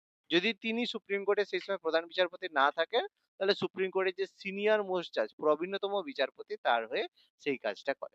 কারণ এর রাষ্ট্রপতির উপরে আর তো কেউ নেই, রাষ্ট্রপতি সবার উপরে। ওই জন্য chief justice of supreme court CJI আমাদের জ্ঞানেশ কুমার, তাই তো? এখন কে রয়েছে সিজেআই এখন? সরি, জ্ঞানেশ কুমার না, সে তো জ্ঞানেশ কুমার তো আমাদের হচ্ছে নির্বাচন কমিশনার রয়েছে। এখন চিফ জাস্টিস অফ ইন্ডিয়া কে রয়েছে? কিছুদিন আগে মন্তব্য করলো যে তার জন্য ককরোচ জনতা পার্টি হয়ে গেল। কে রয়েছে সিজেআই? এই রে, এত কম খবর রাখলে হবে? জ্ঞানেশ কুমার তো আমাদের এই মানে আমাদের ইলেকশন কমিশনার রয়েছে। চিফ জাস্টিস কে রয়েছে? সূর্যকান্ত আছে না? সূর্যকান্ত, হায় হায়, পড়তে হবে, মুখস্থ করতে হবে। ঠিক আছে, সূর্যকান্ত আমাদের presently chief justice of supreme court রয়েছে। তো যাই হোক, রাষ্ট্রপতির বেতন কত হবে? বেশি নয়, খুব কম টাকাই পায়। মাসে 3 লক্ষ টাকা বেতন, সরি মাসে 5 লক্ষ টাকা বেতন পায়। কোনো ট্যাক্স ট্যাক্স দিতে হয় না, করমুক্ত। এছাড়া ফ্রি রেসিডেন্ট আছে, ঘরের জন্য কোনো স্যালারি নেই, চিকিৎসা ফ্রি, যাতায়াত ফ্রি, সবই ফ্রি থাকে। ঠিক আছে, এটা ফাইন্যান্স অ্যাক্ট 2018 অনুযায়ী রাষ্ট্রপতির মাসিক বেতন মাত্র মাসে 5 লক্ষ টাকা। ভালো কথা, কোনো করমুক্ত। এছাড়া রাষ্ট্রপতি তার নিজের বা থাকার জন্য যখন রাষ্ট্রপতি থাকবেন রাষ্ট্রপতি ভবন থাকবেন, বিনামূল্যে চিকিৎসা পাবেন সারা জীবনের জন্য। একবার রাষ্ট্রপতি মানে সারা জীবনের জন্য চিকিৎসা তোমার ফ্রি। আবার যখন অবসর নিয়ে নেবে তখন মাসে 1.5 লক্ষ টাকা তোমাকে দেয়া হবে, প্লাস তোমাকে একটা ঘর দেওয়া হবে যতদিন তুমি বেঁচে থাকবে। এবার তুমি মরে গেলে, রাষ্ট্রপতি মরে গেলেও তার যে ওয়াইফ আছে তিনি সেই ঘরে যতদিন তিনি বেঁচে থাকবেন থাকতে পারবে। তার মানে এই নয় যে তার ছেলে মেয়েও থাকবে, তার ছেলে মেয়ে ততদিনই থাকবে যতদিন রাষ্ট্রপতি বা তার মা বেঁচে থাকবে। ঠিক আছে, ততদিন থাকবে, তারপরে তাদেরকে নিজের নিজের ঘর দেখে নিতে হবে। কিন্তু এই রাষ্ট্রপতি হয়ে গেলে এত টাকা সে পেয়ে যায়, তার বাচ্চাদের আর তার সঙ্গে থাকার দরকার হয় না। ঠিক আছে, এই ব্যাপার। কিন্তু ব্যাপারটা এই এতটাই। রাষ্ট্রপতি তো স্যার বলো বলো। স্যার বলছি রাষ্ট্রপতি তো আমাদের সবার উপরে। হুম, সবার উপরে। স্যার তাহলে হ্যাঁ রাষ্ট্রপতিকে টাকাটা দেয় কে? রাষ্ট্রপতিকে টাকা আমাদের সংবিধান থেকে হচ্ছে, আমাদের যে ফাইন্যান্স ডিপার্টমেন্ট রয়েছে, আমাদের প্রধানমন্ত্রীকে যে বেতন হ্যাঁ দেয়। ঠিক আছে, যে সব যে আমাদের হচ্ছে হ্যাঁ হুম, বাজেট আছে, বাজেট অনুযায়ী তাকে রাষ্ট্রপতিকে স্যালারি দিতে হয়। দেওয়া আছে সবাইকে, যে স্যালারি দেবে আচ্ছা প্রধানমন্ত্রীকে কে স্যালারি দেবে, সবাইকে স্যালারি দেওয়া হয়। আমাদের সংসদ থেকে, আমাদের যে পার্লামেন্ট থেকে, আমাদের যে ফান্ড রয়েছে সেখান থেকে, কনসলিডেটেড ফান্ড অফ ইন্ডিয়া, সেখান থেকে সমস্ত স্যালারি বেতন টেতন দেওয়া হয়, সমস্ত খরচ করা। ঠিক আছে, রাষ্ট্রপতি সর্বোচ্চ আছে, সবাইকেই তো বেতন দিতে হবে, বেতন না দিলে কে কাজ করবে, তাই না? এই ব্যাপার। আচ্ছা হুম। এবার অনেকে কি হয়, এখানে বেতন নেওয়ার পর যা পায় সেগুলোকে দান করে দেয়। আবার অনেকে কি করে, ছেলে মেয়েকে দিয়ে থাকে। যেমন দান আমাদের এপিজে আব্দুল কালাম স্যার, জীবনে এক টাকাও নেই, সব টাকা তিনি দান করেছেন, সংসার করেন। আর একজন মহিলা হয়েছিল প্রতিভা দেবী সিং পাটিল, তিনি হচ্ছে যা মোটামুটি পেয়েছে, যত পেরেছে লুট করে নিয়ে গেছে আর কি। ঠিক আছে, আর কি বলবো, মানে মারাত্মক মহিলা আর কি। মানে এসেছিল একটা সুটকেস নিয়ে, যাওয়ার সময় 10 গাড়ি নিয়ে জিনিসপত্র নিয়ে গেছে। আর এপিজে আব্দুল কালাম স্যার এসেছিল একটা সুটকেস নিয়ে, তার মধ্যে দুটো জামা, তার নিজের ল্যাপটপ, ঠিক আছে, আর টাইপ রাইটার যে রয়েছে সেইটুকু নিয়ে, আর ডিআরডিওর কিছু বই নিয়ে বেরিয়েছে সেইভাবে। ঠিক আছে, বাঁচার সময় কিছু রাখেননি, কোনো কিছু তার প্রয়োজন হয়। আর তার সম্পর্কে গল্প মানে বলতে গেলে শুধু মানে বলা যাবে যে সে কি জিনিস ছিল এপিজে আব্দুল কালাম স্যার। জীবনে যদি কখনো নিজের মধ্যে অহংকার আসে, দুজন ব্যক্তির বায়োপিক পড়বে। একটা হচ্ছে এপিজে আব্দুল কালাম স্যার, আর হচ্ছে এপিজে আব্দুল কালাম স্যার, আর হচ্ছে আমাদের হচ্ছে আম্বেদকর স্যার। এই দুজনের লাইফ পড়বে, সঙ্গে সঙ্গে মনে হবে ভাই আমি কি। ঠিক আছে, যখনই মনের মধ্যে কিছু অহংকার এসে যাবে, হ্যাঁ আমি তো এটা করেছি, সঙ্গে সঙ্গে পড়ে নিবে, তাহলে সঙ্গে সঙ্গে বুঝে যাবে যে তুমি কি জিনিস। আচ্ছা, পদ শূন্যতা। রাষ্ট্রপতির পদ কখন শূন্য হতে পারে? যদি ভদ্রলোক মারা যান, যদি পদত্যাগ করেন, মারা যান, বা তাকে যদি পদ থেকে সরানো হয়। রাষ্ট্রপতি পদত্যাগ করতে চাইলে উপরাষ্ট্রপতির কাছে দেবে যে বাবু আমি চলে যাচ্ছি, উপরাষ্ট্রপতির কাছে দেবে পদত্যাগপত্র। আর উপরাষ্ট্রপতিও যদি যেতে চায় রাষ্ট্রপতিকে দেখবে, সেটাকে ভাইস ভার্সা বলা হয়। রাষ্ট্রপতিকে যদি সরাতে হয় তার একটা বিশেষ পদ্ধতি রয়েছে, যেটাকে ইমপিচমেন্ট পদ্ধতি বলা হয়। আর্টিকেল 61 অনুযায়ী রাষ্ট্রপতিকে ইমপিচ বা পদচ্যুত করা যায়। কি হয়? ইমপিচমেন্ট পদ্ধতি মানে রাষ্ট্রপতিকে যদি পদ থেকে সরানো হয় তার বিরুদ্ধে একটাই প্রস্তাব হয়, সেটা হচ্ছে সংবিধান ভঙ্গের অভিযোগ। ঠিক আছে? মানে একটা উদাহরণ দিচ্ছি, সাপোজ ধরো রাষ্ট্রপতি কাজ কি? বিলে স্বাক্ষর করা। এবার কোন একটা বিল এলো, রাষ্ট্রপতি বলছে আমি সাইন করব না, তখন কি হবে? তার বিরুদ্ধে ইমপিচমেন্ট প্রস্তাব আনা হবে। কেন?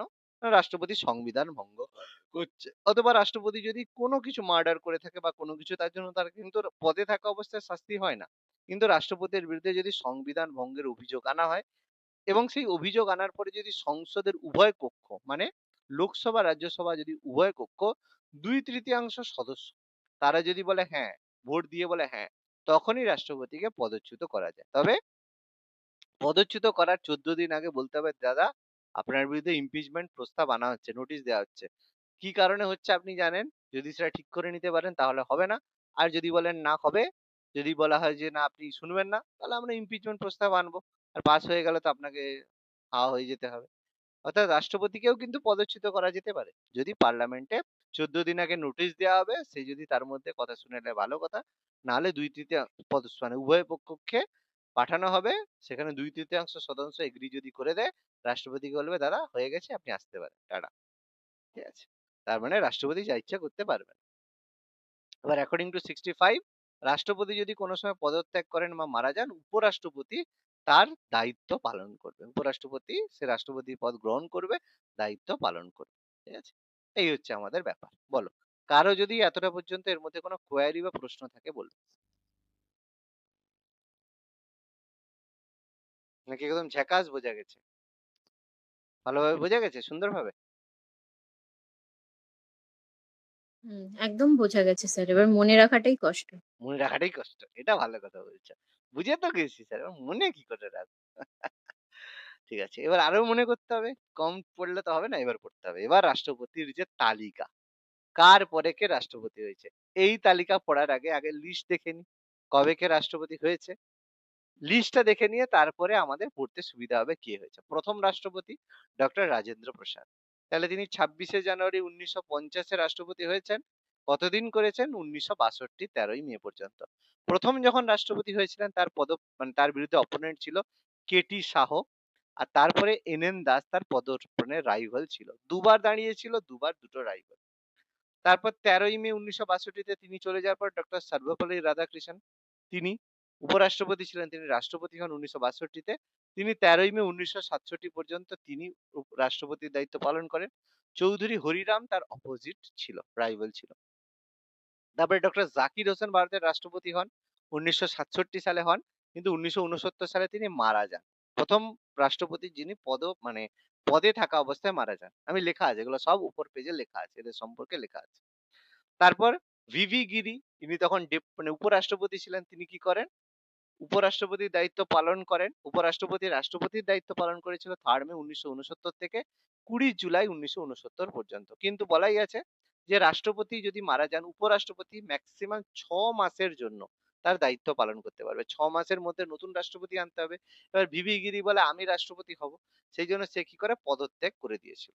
পদত্যাগ করে দেওয়ার সাথে সাথে পদত্যাগ যখন করে দেওয়া হয়, তখন chief justice of supreme court ছিল আমাদের হচ্ছে মোহাম্মদ হিদায়তুল্লাহ, পরে আমি বলছি।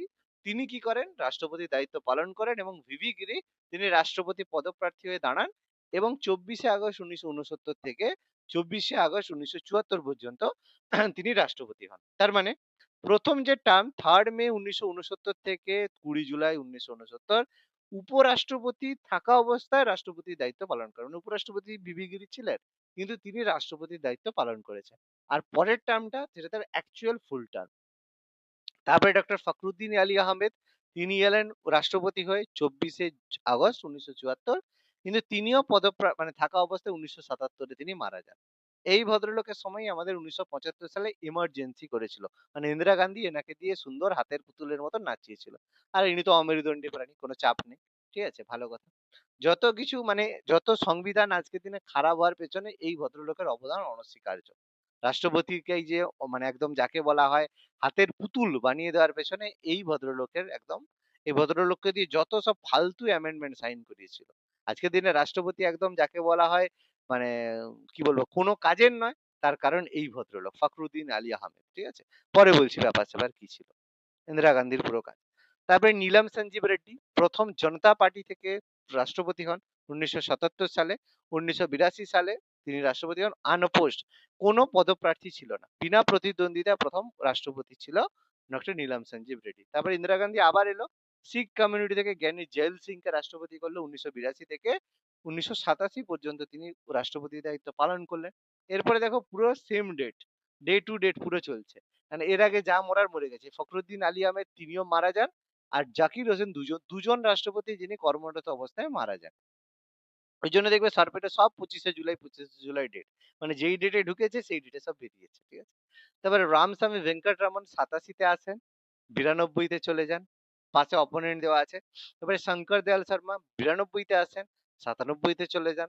কে আর নারায়ণন 97 তে আসে, 2002 তে চলে যান। তারপরে এপিজে আব্দুল কালাম স্যার 2002 তে আসেন, 2007 এ তিনি চলে যান। প্রতিভা পাটিল প্রথম এবং একমাত্র প্রথম একমাত্র নয়, দ্বিতীয় প্রথম মহিলা। প্রতিভা দেবী সিং পাটিল 2007 থেকে 2012 পর্যন্ত। প্রণব মুখার্জি বাঙালি 2012 তে আসেন, 2017 তে চলে যান। তারপরে রামনাথ কোবিন্দ 2017 তে আসেন, 2022 এ চলে যান। আর আমাদের দ্রৌপদী মুর্মু ম্যাডাম 2026 এ আছেন। তাহলে কবে যাবে দ্রৌপদী মুর্মু ম্যাডাম? আশা করা যায় 27 এ, তাই তো? এবার দেখা যাক। তার আগে যদি ম্যাডাম সুস্থ থাকেন তাহলে ঠিক আছে। আর যদি অসুস্থ হন তাহলে চলে যাবেন। আর যদি আমাদের মনে করে যে আবার থাকবেন তো থাকবে, কোনো সমস্যা নেই। পাশে অপোনেন্ট দেওয়া আছে। সেখানে এই যে মীরা কুমার, তিনি রাষ্ট্রপতি প্রথম। এই যে লক্ষ্মী সেহগল, ইনি প্রথম মানে মহিলা প্রতিদ্বন্দ্বী ছিলেন, হচ্ছে মহিলা প্রতিদ্বন্দ্বী হিসাবে ছিলেন।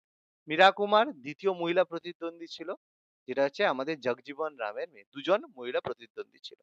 আর মহিলা হিসাবে প্রতিভা পাটিল আর দ্রৌপদী মুর্মু ম্যাডাম। তাহলে প্রতিভা দেবী সিং এর অপোনেন্টে লক্ষ্মী সাইকেলকে পাঠিয়েছিল, কিন্তু লক্ষ্মী সাইকেল পারেনি। প্রতিভা পাটিল জিতলো, সরি কালামের অপোজিটে লক্ষ্মী সাইকেলকে পাঠিয়েছিল। তো যাই হোক, এটা ব্যাপার মনে রাখতে হবে পরপর। এবার কান্না করলেও কিছু করার নেই, ইনফরমেশন এদের সম্পর্কে মুখস্থ করতে হবে। কিরকম? প্রথম রাষ্ট্রপতি ডক্টর রাজেন্দ্র প্রসাদ, যিনি একমাত্র রাষ্ট্রপতি যিনি দুবার পরপর রাষ্ট্রপতি হয়েছেন। প্রত্যেকটা লাইন, প্রত্যেকটা এমসিকিউ। ডক্টর সর্বপল্লী রাধাকৃষ্ণন ছিলেন প্রথম উপরাষ্ট্রপতি যিনি রাষ্ট্রপতি হয়েছিলেন, এবং তিনি নির্দল প্রার্থী হিসেবে, কোনো দলের হয়ে নয়, নির্দল প্রার্থী হিসেবে রাষ্ট্রপতি হন। এবং তিনি প্রথম ব্যক্তি যিনি প্রথমে উপরাষ্ট্রপতি হন, পরবর্তীকালে রাষ্ট্রপতি হন। তিনি প্রথম উপরাষ্ট্রপতি থেকে রাষ্ট্রপতি হন। ডক্টর জাকির হোসেন, তিনি প্রথম মুসলিম এবং সবচেয়ে কম সময়ে থাকা রাষ্ট্রপতি, এবং তিনি কর্মরত অবস্থায় মারা যান। মুসলিম রাষ্ট্রপতি কে কে ছিল? জাকির হোসেন স্যার প্রথম, তারপরে ফখরুদ্দিন আলী আহমেদ ওই যে বললাম দ্বিতীয়, আর doctor APJ Abdul Kalam sir তৃতীয়। তাহলে এখনো পর্যন্ত তিনজন ভারতের রাষ্ট্রপতি মুসলিম রাষ্ট্রপতি হয়েছে। ফখরুদ্দিন আলী আহমেদের সময় 1975 সালে জরুরি অবস্থা জারি করা হয় ইন্দিরা গান্ধী সরকারের মাধ্যমে। দুজন রাষ্ট্রপতি জাকির হোসেন এবং ফখরুদ্দিন আলী আহমেদ দুজনেই রাষ্ট্রপতি পদে থাকাকালীন মারা যান।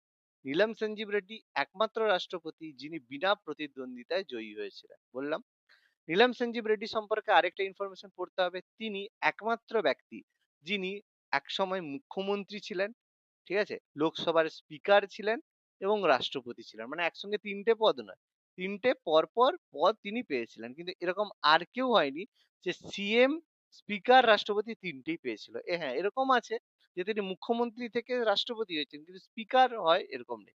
একমাত্র নীলম সঞ্জীব রেড্ডি যিনি তিনটেই পদ ছিলেন। নীলম সঞ্জীব রেড্ডি একমাত্র প্রথম প্রার্থী যিনি জনতা পার্টি থেকে হয়েছিলেন। এরপরে আর জনতা পার্টি থেকে কেউ হয়নি, কারণ এরপরে যারা হয়েছে সব বিজেপি হয়ে গেছিল। দুজন রাষ্ট্রপতি শঙ্কর দয়াল শর্মা আর রামস্বামী ভেঙ্কটরমন, এই দুজন রাষ্ট্রপতি চারজন প্রধানমন্ত্রীর সঙ্গে কাজ করেছেন। না, এই সময় বারবার প্রধানমন্ত্রী পরিবর্তন হচ্ছিল, এই জন্য চারজন প্রধানমন্ত্রী সঙ্গে কাজ করা রাষ্ট্রপতি ছিলেন রামস্বামী ভেঙ্কটরমন এবং শঙ্কর দয়াল শর্মা। প্রথম শিখ কমিউনিটি থেকে রাষ্ট্রপতি হয়েছিলেন জ্ঞানী জেল সিং, বললাম একটু আগে। দলিত শ্রেণী থেকে প্রথম রাষ্ট্রপতি হয়েছিলেন কিয়ার নারায়ণন প্রথম, আর তারপরে রামনাথ কোবিন্দ স্যার দ্বিতীয়। সবচেয়ে প্রবীণতম বিচারপতি ছিলেন কিয়ার নারায়ণ, তিনি 77 বছর বয়সে রাষ্ট্রপতি হয়েছিলেন, প্রবীণতম রাষ্ট্রপতি ছিলেন। Doctor APJ Abdul Kalam sir প্রথম বৈজ্ঞানিক হিসেবে ভারতের রাষ্ট্রপতি হন, যাকে ভারতের মিসাইল ম্যান অফ ইন্ডিয়া বলা হয়ে থাকে।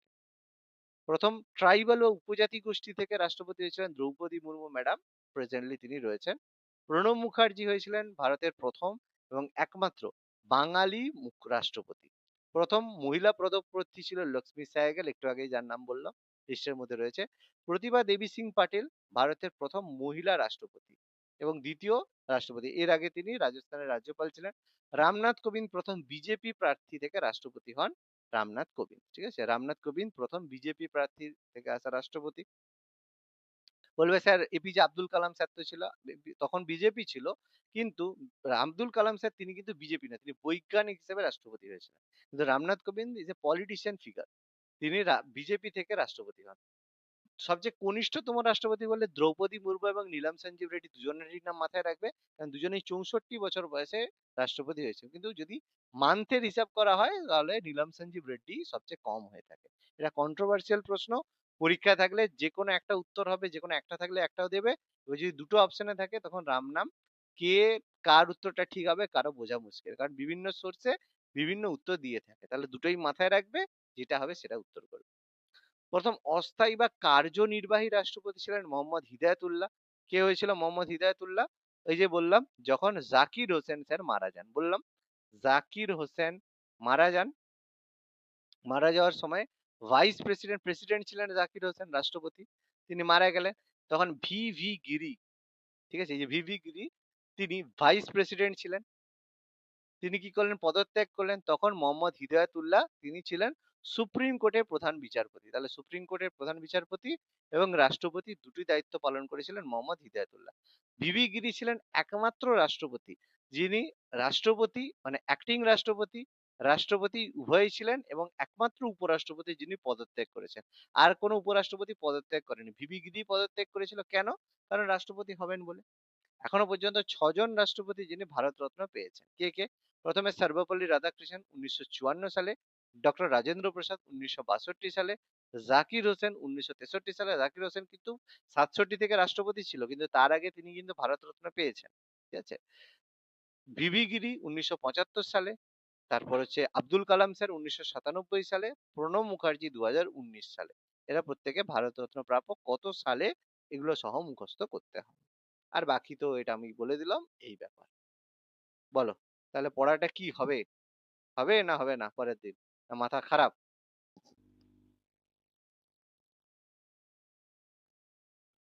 কি ব্যাপার, মাথা খারাপ না ঘুমিয়ে টুমিয়ে গেছো? দেখি কি ব্যাপার। না না না, না। স্যার ঘুমাইনি। না ঘুমোবে না তো? স্যার তাহলে কি পড়া হবে? না কি মনে হচ্ছে না হবে না? মাথা স্যার খারাপ হয়ে গেছে। না স্যার হবে। হবে। হবে স্যার। তাহলে পরের দিন রাষ্ট্রপতির কাজ আমরা পড়বো, যে রাষ্ট্রপতি কি কি কাজ করতে পারে সেসব আমরা পড়বো, উপরাষ্ট্রপতি সম্পর্কে পড়বো। তবে তবে তবে তার আগে এখান থেকে এমসিকিউ হবে। তাহলে এটা পড়ে আসতে হবে প্রত্যেক দিনই, টপিক যা বলা থাকবে, যেটা হবে তার আগের দিন টপিক, কিন্তু অবশ্যই এমসিকিউ থাকবে।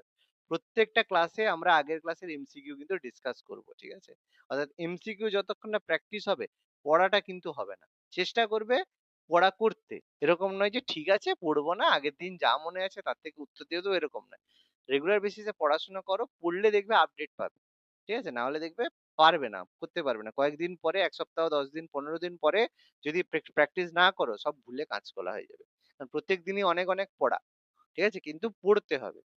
না পড়লে হবে না। ঠিক আছে, চলো, গুড নাইট সবাই।